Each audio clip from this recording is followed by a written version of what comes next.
morning. Today's the first day of Summerween. I'm Alicia from Alicia Runs and Reads, and these are going to be my Summerween reading vlogs. Summerween is a readathon hosted by Gabby Reads every year at the beginning of July, and it just brings a little of the spooky Halloween magic into the summer season as we're all boiling and hot from the heat, especially right now here in New England. It's over 100 degrees, so that's fun. Anyway, this year I have decided to pick my TBR. I do have about 15 books picked out, and each day or couple of days, depending on how long the books are, I'm going to be picking a TBR ghost. Here's my TBR ghost, one of them, and he's flying around the screen, and he has a number on the bottom of him. This is a number 5, and every number coincides with an envelope, and inside the envelope there's the name of a book. And so that is how I'm going to be picking my reads for this readathon, and we'll see just how it goes, right? Who knows?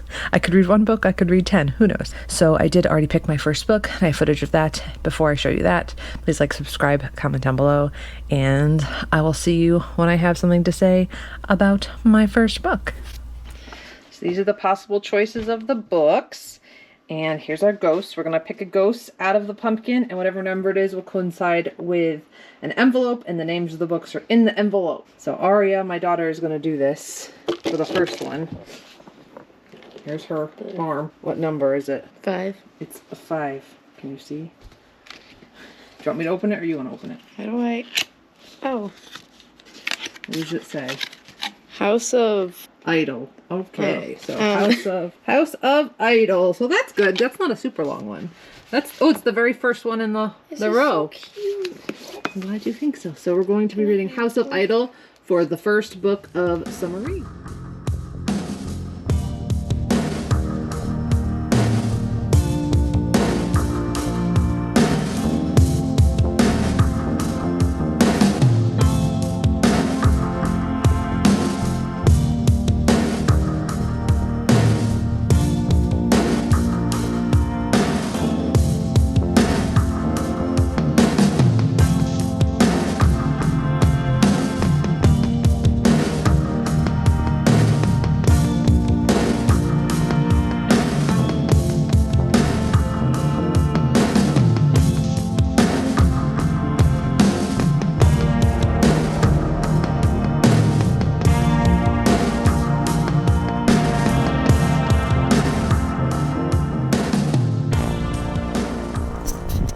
The first book that was chosen for me is House of Idol by Delilah S. Dawson. This book is about musicians and a specific musician, and she goes to this island to try to get her inspiration back. She's really obsessed with this band, and they're going to be there, and I'm assuming things get bloody or culty and hoary, but I'm not quite sure what happens. But I will let you know what I feel. I'm about 60-ish pages into House of Idol. I'm on page 71, so I'm even farther into this now. Got a little ghosty bookmark for Summerween. And in this we have Angelina, and she's a struggling songwriter, and she has had it with her coffee shop job, and she is struggling to get by in LA, and she's left her parents on not a good note, and she is being kicked out of her current living situation because she was taking care of an elderly woman, but the elderly woman thinks she's stealing, and also that she's a robot because she has dementia, and so she's being kicked out of that current living situation. And then on the day that she's kicked out of that situation, a large black mysterious SUV pulls up outside of her work or wherever that she is, busking and crying and sobbing, and tells her that he has an opportunity for her, jump off the cliff and get in this car and see what it's all about. And she is desperate and struggling, so she gets in the car. The man in the car tells her that she looks pretty when she's crying, and that she could model, so that's pretty sketch. And so she hops in the car. I thought this was Island, but I was getting it mixed up with Guillotine because that's on an island. This is a compound in California. And she puts on a few safeguards. She puts on tracking on her phone. They don't take her phone away. And she texts a few friends with the tags of the car and says, this is the car I'm getting into. If you never see me again, track me. And this is where I ended up. So she gets in the car and goes to this compound, and inside this compound is the very famous, very rich rock star of her, teenage idolatry years, and he essentially is running this artist compound, free rent, free clothes, free food, everything's paid for. All you have to do is concentrate on your craft and your art and making the world a better place. He's doing this all out of the goodness of his own heart. Everyone in the place is wearing white. They have white nail polish on their fingernails, and everything is given up when you get there other than your phone. They do allow so far to keep your phone. But everything seems really, really on the up and up. And, this is a horror book, so we know it's not on the up and up. And there's been a lot of talk about horses in here. It's very self-aware. Like, she's like, this is a red flag. Like, she knows that this seems kind of sketchy, but at the same time, this is the situation of her dreams, and everyone tells her, like, this is on the up and up. This is the real deal. Oh, everyone is gorgeous and beautiful. And at one point she says, that seems a little exclusive to me. And the person that she's talking to says, yeah, but this guy's rich, and if that's how he wants to spend his money, I am not going to argue. The first night, all the living situation is everyone is in these little mini houses, so everyone has their own microhome, and there's 2 stories. On top there is a bed, and on the bottom there's like a little tiny kitchen and couch and a place to work. So that's really cool. And of course they're all white, and they all have certain things on the outside. I think hers has snowflakes. On the first night, it says she tosses and turns and dreams of a herd of pale horses running through a forest, their hooves pounding like thunder as something chases them toward a cliff. And then she goes to, that's foreshadowing, I'm sure. And then this woman named Van, I think it's a woman, comes and brings her, kind of introduces her to the place, won't let her keep her buttery soft jeans that she was currently wearing, says that she has to throw them away, throw everything from her past away to succumb to this creativity and work or whatever. And then she also says, she brings her to the cafeteria, and there's this inner circle that the people who are already famous or that do the workshops or whatever sit at. It's the inner circle table by invite only, and everyone gives them their space. And Van says, God, I feel like I'm talking about the Cullens in Twilight, but I promise they're not vampires. So I thought that was kind of funny. Yeah, so I'm liking it so far. The music lyrics are annoying, but I think they're kind of supposed to be, maybe poking fun at the emo days of yore. And yeah, I have not listened to the audiobook. I feel like the audiobook would annoy me. I wonder if they just recite the lyrics or if they're sung, but I think that would be aggravating. I'm just going to stick to the physical book for the moment. It is now 8:55 in the morning, so I'm hoping to get this finished up before we get too late into the day. I made it to page 103 in The House of Idol by Delilah S. Dawson. I'm still really liking this. I wasn't expecting to like it as much as I am. I'm intrigued. I do love a culty, commune-y, la-di-da, woo-woo-y kind of a hippie moment in a book. I love uncovering all the mysteries and weird routines and rules that they have. I've always liked that kind of thing. It really just keeps me reading and interested. So I'm still liking it. There is some weird stuff going on. There's drum circles and fires and nakedness and wine that's doesn't taste like wine but might be wine. And yeah, so I'm liking that so far. Jasper is taking a notice from to our girl, of course, Angelina, and culty leader vibes, carrying her way from the bonfire and putting her to bed in a bed that is changed to the ceiling and suspended from the ceiling. So that's weird. But there are horses that run around across the lake and scream, and other weirdness going on. It's beautifully written. I love Delilah S. Dawson's writing as usual. Our main character is also bisexual. She says she's always wanted to kiss a girl, but she's never really gotten to. And at the fire, Van, the girl that was showing her around, tries to kiss her, and Jasper shows up and says no with no explanation. So that's weird. But yeah, she is feeling very inspired in her little microhome and is writing songs and is feeling great and wonderful, but also side eyes a lot of things. There's a lot of cringy language and new agey language going on. There's one line I wanted to share with you. So she is giving into this place. She says, this place, she will give into it fully. Everything that has happened so far has been a miracle. She will take every miracle that she can get. She will open herself up to it, let it seep into her pores and swallow her whole. And then later on, she is talking to Jasper, and this is a line. It says, he is the moon covering the sun, drowning the world in darkness so that only he can shine, an eclipse at the end of the world. So like cringy, but intentionally cringe, you know? It's definitely making fun of some of that Californian new agey hippie culture, and I'm having a good time with it. So it is now 9:40. I am almost halfway through this, and I'm so far having a great time.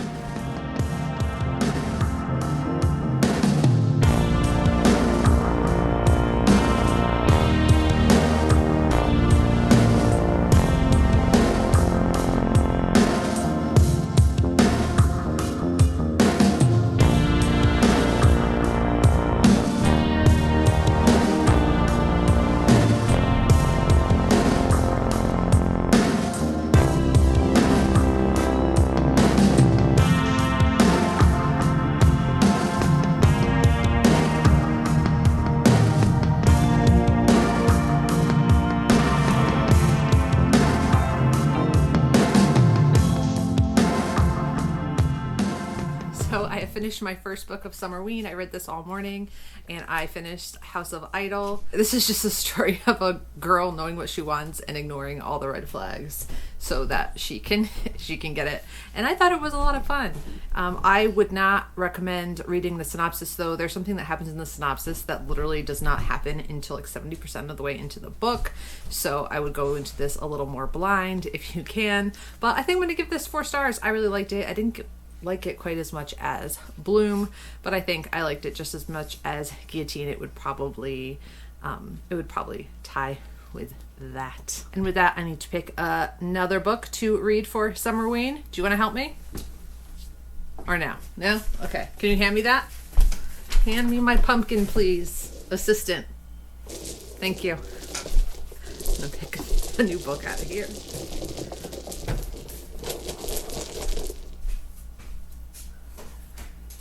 Number 7. So I have to see what number 7 is. Let's see what book number 7 is. What do you think? Oh, yay! It is Honeysuckle. So I'm going to start reading Honeysuckle. I know that this is a dark fantasy horror book about a boy who's real bored and his sister is sick of playing with him. So she makes him a friend out of plants.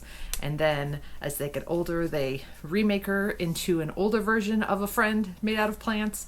And when she's made out of plants, she's actually like a human. She doesn't look like a bunch of plants. So yeah, I think it's about like bodily autonomy and consent and things like that. That's what I've heard. And I have been really interested in reading it. Let me grab it. So this is Honeysuckle. It's by Bar Friedman Tell. And I will let you know what I think when I start it.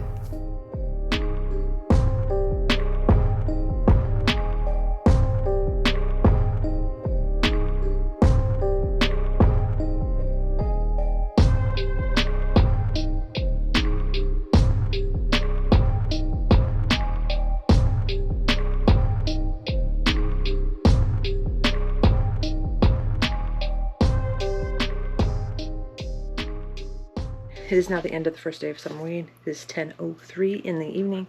Done a little editing this evening. I took the kids to the pool. Now my daughter's going to sleep over at their house, so that'll be nice for her. The boys stayed inside in the air conditioning all day and watched some Spider-Man Homecoming because they want to catch up because I don't think my son's seen any of the newer ones. So they're going to catch up on that. So that's what they are doing. They did today while the girls were out by the pool. It was very, very hot though. I definitely was in the pool more than I usually am, for sure. And when not in the shade, even like sitting in the pool and reading, it was like I felt like I was being boiled alive.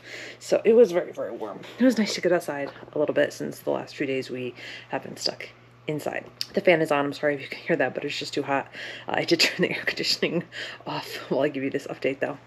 I am now 111 pages into Honeysuckle. This is my second book, and that's pretty good. It's pretty good for the first day. 111 pages into this one. I read the entirety of The House of Idol, which was 250 pages ish. So I am happy with my progress for day 1. I could have probably read more of this if we didn't go to the pool, but it's hard to read at the pool. I think I got like 50 pages in, and it was the first 50 pages, and it's always harder to start a book than it is to continue a book you're already kind of well progressed into. And so, yeah, so I'm reading this one. I'm liking it so far. It's very atmospheric. At the beginning, when they first build this flower girl, it's only supposed to be for a season, and every season she breaks down and decomposes, and they have to rebuild her anew. And she's a little bit different every season, but as long as they make her partially out of what she was before, she is the same girl, she is the same Day. She might look different, have different hair, different eyes, or whatever, but she is still the same Day. Day is what he has named her. I think, is it his name, Jasper? Or am I making that up? Rory is the name of the boy's name. And at the beginning, he's young. I think he's like 7 when they first make her. And he doesn't realize that she is not permanent, that she's going to decompose and not, be working anymore. And in the very first season, she starts breaking down and falling and not being able to do the things she used to do. And he looks over and her finger is not attached anymore. So for a little kid, that's pretty dang creepy. And his sister explains to her, like, no, we have to remake her every season. She is some kind of a creature that you can be made blue away or something like that. I forget what they call her. Blue duets. I think that's what they call the creature that she is, a blue duet. And in this world, there are engineers that can make creatures out of certain plants and things, and she is what they call a blue duet. And his sister is studying to learn all about how to make these creatures and etc. And as he ages, they remake her so that she is always the age that he is. And as he's getting into his teenage years, he's starting to have some thoughts about her that aren't very cool. And he's a teenage boy, so he recognizes that those thoughts are not very right because of what she is and how she is made. And Day can also not speak, so she has no way to speak up for herself and speak up audibly. She does communicate with Rory very well, non-verbally, but verbally she cannot speak out for the things that she wants and things that she needs. Also, he never asks her, like, how do you feel about being remade and all those things. And as he's getting older, he's leaving more, and the only purpose that she serves is for to be his playmate. And when he is expanding his world, she is just stuck there alone. And this is about her choices and what she wants. And of course, like, she's not really a true person. And they do hint about the facts that this is considered something that you shouldn't really do because they do decompose so quickly. And so as we're getting more into this, Rory is expanding his world, and she is still stuck inside, or at least at this estate. She's not always inside, she's outside as well, but she's kind of just stuck here, and she can't really grow in the ways that he is growing and mature in the way that he is maturing. Like right now, like, she's tall like him, but she still has the body of a prepubescent girl. And so now he says next time he makes her, should he make her with breasts? Should he ask her what does she want? And we are also getting perspectives from Day's perspective, which I'm enjoying that we get those. Day says, I wasn't built to break easily. Day chased the thought away. She gingerly stood up. Her ankle protested, but held. I was built to fall apart, only when the time came. She chased that thought away. She could taste leaf dust in her mouth. She swallowed, but the taste remained. And then there was another part. She had the feeling that there was a secret to it. Some habit of aloneness that she'd never had reason to learn, not the temporary singleness of being the only one in the room, but some different flavor of lonesomeness, what it was not to have another presence twining through her days, what it was to be suspended in time, with nothing but herself to give it shape. So yes, this will be it for the end of the first day of Summerween vlog. Honeysuckle tomorrow. I'll probably read a little bit more tonight before I go to bed, but I doubt it will be very much since it's already 10:10 at night. So I hope you enjoyed the first day of Summerween. Hope your Summerween is going well, and please comment down below how your first day of Summerween went, or how is it going, and I will see you next time. Bye.